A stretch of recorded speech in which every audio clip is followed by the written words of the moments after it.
Genshin Impact is currently in one of the lowest states it's ever been in. The game just doesn't feel like how it used to.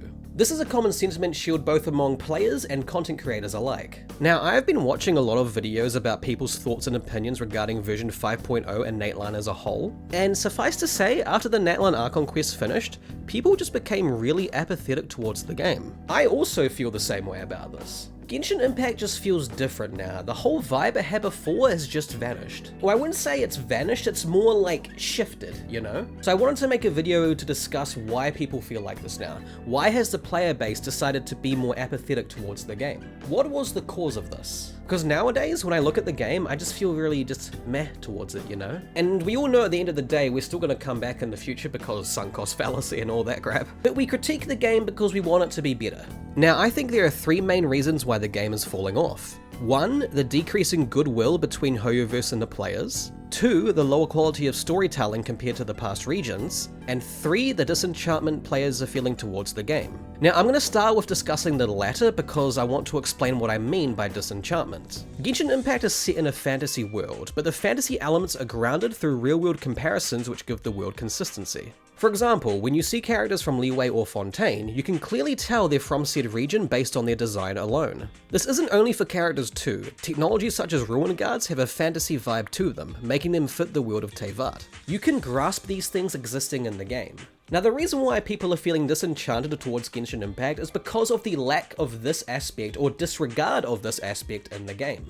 Natlan is the big reason for this. In Natlan, which is given the title The Nation of War, has easily the most confusing and out-of-place character designs in the game. Mulanni rides a shark plushie and throws paint bombs. Kaniche has pixel attacks for some reason. Shilonen is a blacksmith that rides roller skates and is a DJ. Shasko rides a flying revolver? Like, this is just weird. And do not get me started on the mess that is Malwika. These characters not only feel out of place in Natlan, but Teyvat itself. They feel like they belong more in Zenless Zone Zero than they do Genshin Impact. Because of this, it's really easy to become more apathetic to the game.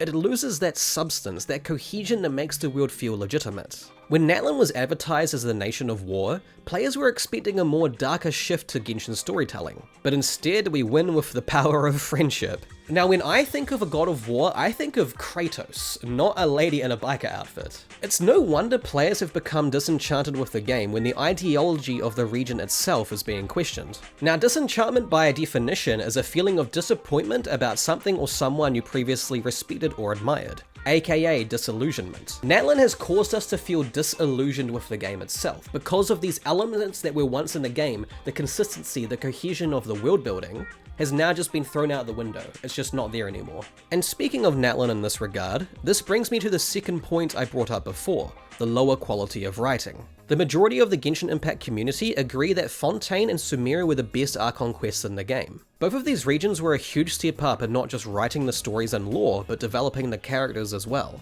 Everyone thinks fondly of Fontaine, and for good reason too. I hear people say that they miss Fontaine and they want to go back all the time. The Archon quest of this region had a very strong emotional payoff that were built up from the mystery and dread. The prophecy of Fontaine being flooded. Farina is a prime example of brilliant character writing as well. Everyone despised Farina until the truth about her was revealed. In addition, these were the proper low points that made the outcome of the Archon quest have so much more meaning. And unlike Natlan, it stayed cohesive and consistent with what Teyvat was building up to. A prophecy about a massive flood and primordial seawater dissolving everyone? Yeah, sure, you can kind of grasp that in the world of Teyvat, right? When people talk about the Fontaine Archon quest and the high points that it has, they always bring up Focalor's sacrifice. And for good reason too, that's the thing. Focalor's sacrificing herself was her own way of enacting justice for the people of Fontaine. She is the god of justice after all, it makes sense. It was not only tragic, but also very fascinating and honestly really genius on her part. And there were also the deaths of Melus and Silva, which played a huge role in Navia's character. And the thing with Melus and Silva is we actually spent time with them beforehand, and they were a pair of really endearing characters. So when they actually died, you're like, holy shit.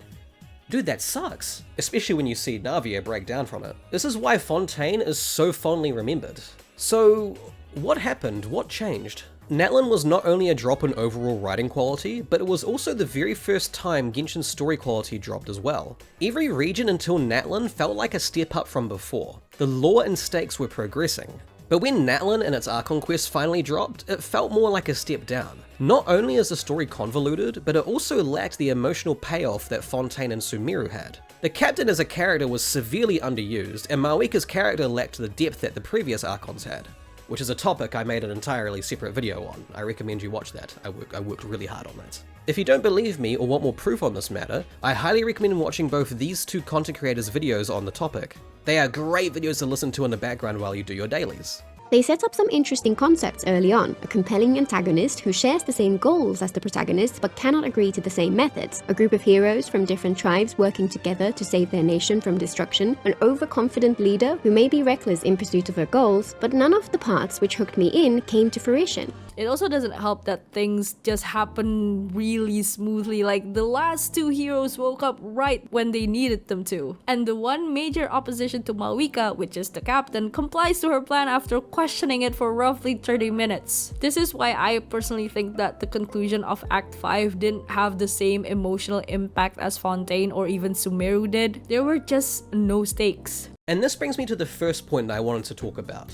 the loss or lack of goodwill towards the game, and by extension Hoyoverse themselves. Now this one is pretty self-explanatory, especially if you keep track of what's been happening in the gacha space. Hoyoverse has been consistently making poor decisions, which has resulted in people just getting fed up. The poorly implemented design of the artifact elixirs is one of them. Only being able to make one per patch if you're free to play, and requiring multiple just to create one artifact of your choice. Not to mention said artifacts can still roll poorly with its substats. This just left players with a very bitter taste in their mouths, especially when they advertised it as being amazing. Now I know Hoyoverse is approaching this and changing it in the 5.5 update. They are making it that 2 substats are guaranteed to roll into the ones you choose, which is good, but the fact they had to do this at all is quite concerning. There was also the extremely predatory choice of character banners in 5.3. Arguably the most predatory Hoyoverse has ever been when selling characters. Having both Mawika and Citlali in the first half of the patch, along with having the free 20 pulls be exclusive to the second half of the patch, was obviously intentional and just downright scummy. Especially when you consider the fact that Citlali is one of the best, if not the best support for Mawika. So if you get one, you've got to get the other. And if you want free pulls to do it, well too bad, the 20 free pulls you get this patch, they're on the other side of the patch when the banner is gone, when you need them most, so fuck you, I guess. That's what Hoyoverse is thinking, I bet, when they made that. And that's the thing, right? Players are not stupid. We notice these things. The goodwill towards the game and the company just kept dropping and dropping ever since the 5.0 update. It is the combination of this and the fact that Genshin's biggest competitor, Wuthering Waves, has been pushing the standard higher and higher, especially with the latest 2.0 update in Renacita. It was further hurt with the fact that Wuthering Waves implemented eco loadouts into their game in version 2.1, which is something Genshin Impact players have been vocal about wanting for the past 3 years. It is all these factors combined with Hoyoverse's lack of communication that has caused players to become apathetic towards the game. What's the point of doing all these surveys if nothing mentioned becomes reality? I myself stopped doing the surveys for Genshin because it just didn't feel worth it anymore. It feels like our voice as players does not matter. And that's why there has been a continued loss of goodwill towards the game. Also, why does Genshin not give 10 free pulls every patch? Every other gacha game that I know of gives at least 10 free pulls every patch, and Genshin does not.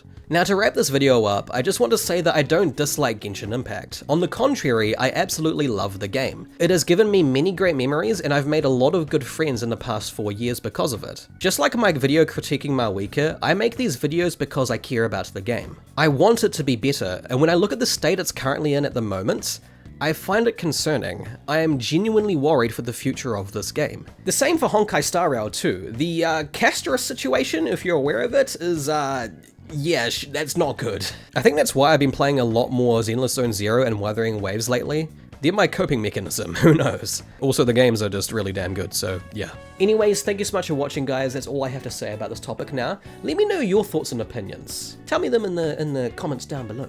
Let's get that discussion snowball rolling, shall we? Don't forget to like, comment, subscribe, all that lovely stuff down below. If you enjoy these kinds of videos, let me know. Give me different ideas and topics to talk about. It would be really fun.